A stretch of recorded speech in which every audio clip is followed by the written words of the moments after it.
Hey everybody, Papa Todd Takes. I am Papa Todd, and today I want to talk about the creepiest band in the history of music. The creepiest band. This would have been Sting and the Police. The Police, Sting being the lead singer. Let's talk about a few of their songs and prove my point to you if you haven't figured this out yet. If you're younger and you don't know who these guys, look it up. These are actually going to be the lyrics that I'm reading to you on here. All right, so if you like any of this, like and subscribe and make some comments. If you like this stuff, I'll do more of this because I have a lot of opinions on a lot of music coming out of the 80s. But anyway, these guys wrote love songs for people who thought binoculars are a personality, a trait. Okay, it's creepy. It's kind of gross, some of the music they came up with, right? Sting's out there. He's coming up with the psychotic stalker love or romance genre, and nobody even tried to stop him from doing it. He's out there just coming up with it on his own. It's creepy as hell. So I mean, guys, when I read this, you're gonna sit there, it's like half their music sounds like it should come with a court summons. It's bad. So some of their songs, I'm going to talk about 3 songs. I pulled up the lyrics for 3 of their songs here. And so the first one is Every Breath You Take. Purely stalker. Romantic stalker genre. Here we go, right? So it's basically Alexa with boundary issues.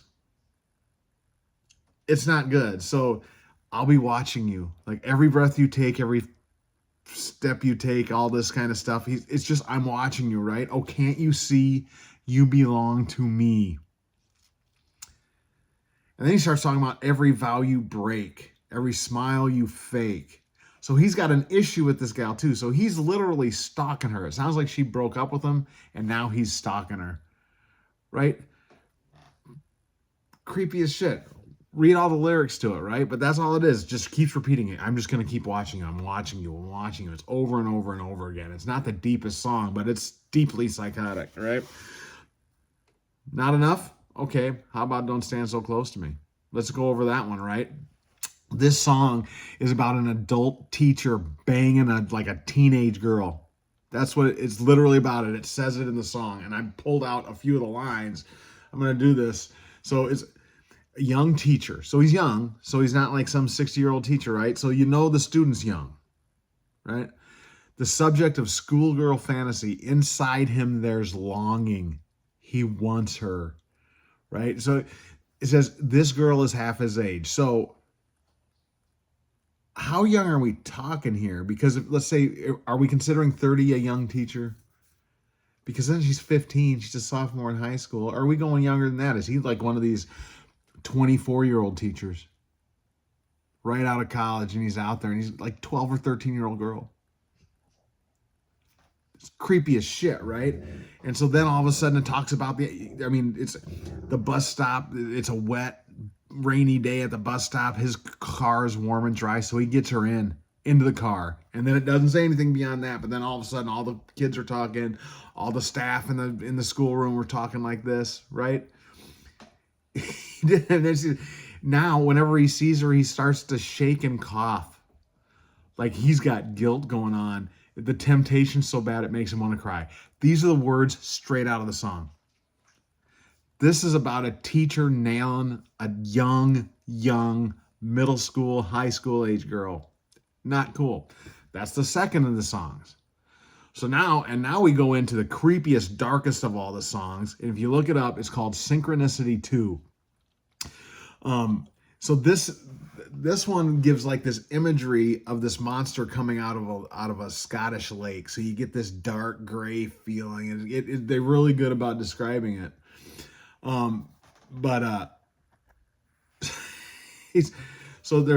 This guy wakes up, he's in the suburbs, he wakes up, grandma's screaming and crying, and some of the the wife's always bitching and moaning, it sounds like, and there's a line in there that says, we know all her suicides are fake. So this is a troubled home life going on here, right? And then he drives to work and he goes into this factory. There's picket lines, so he's crossing picket lines. So he must be some salaried guy, like an engineer type or something like that. Who, if you know any engineers, they got to screw loose anyway. They're not the most personable people, generally speaking, right? They don't, not the most emotionally intelligent individuals, right? So he and it says in there, there's only, daddy stares into the distance. There's only so much more that he can take. And he works through work, and is talking about having to deal with his so-called superior, and how every conversation with that person is just this humiliating kick in the crotch, is the phrase out. It's just, so he hates the guys at work, hates his job, clearly can't stand being there. So then he has to go home, and he goes home in rush hour, and it's a rush hour hell, and everybody's packed into these little metal boxes, cars. And so it's just painting this bleak picture. And all throughout, they keep talking about this monster coming out of the lake and crawling out and doing all this. So now he's going home. And so now at the end, I want to make sure, he calls them contestants in a suicidal race. This is so much reference about death and about snapping, right? And dad stares alone into the distance, and then he sees he knows that something somewhere has to break. He's going to snap. And now the house is in the distance. So you get a picture of this guy just sitting in the car, staring at the house. And he says he sees home, and he has to go, and he knows the pain upstairs that makes his eyeballs ache. He can't stand to be home. He can't stand at least the wife, if not the family.